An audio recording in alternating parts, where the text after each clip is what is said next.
ki rike na amana, ni ma ka rike na amana ɗan gata.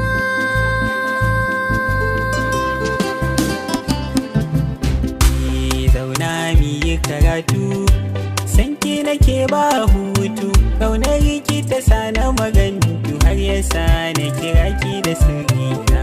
So na ki ne ya saka ni a duk juyi na sakanni, ke ɗaya na kan yi tunani, ke na bagu a zuciya zo zauna. Soyayya a kwatance samsam ba ta da kwance, sannan ba a yi mata rance. Na faɗa maka tsarin so kalamai masu kamance, sai na ji an ce ka ce ƙaunata ta saka ka zauce. Mai yasa ni ba zan maka jinya ba? Zauna in miki wake a zuciya babu kamar rike, dattin zuciya kin wanke, dan ni da ke mu ɗau haramin kauna. Mai kyawu na tunani kin cika dama da hauni, a zuciya kin cire rauni, kin nishadantar da abin kauna.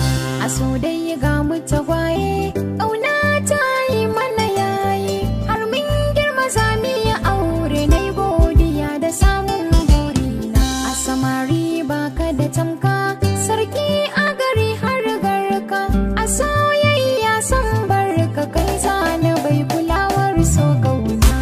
Alkawarin ki na karba, soyayyar ki ban daina ba, na damke ba zan yada ba, ni da so zan rike ki muradina.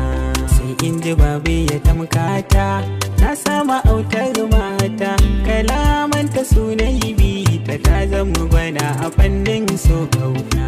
Zumar sankali na kurɓa, da kai zuciya ta saba, domin baka sa ta yi saba. Ni na baka so kai baka ban kauna, ba zancen in yi tunani, kai ne ka cire mini rauni. Ƙaunar ka ta zan mini tsani, yau gani koli-kolin so ƙauna. A so baki sana hawaye, kin mai da ni kamar ɗan yaye, a zuciya ba ji ruwaye, ke nake waso kin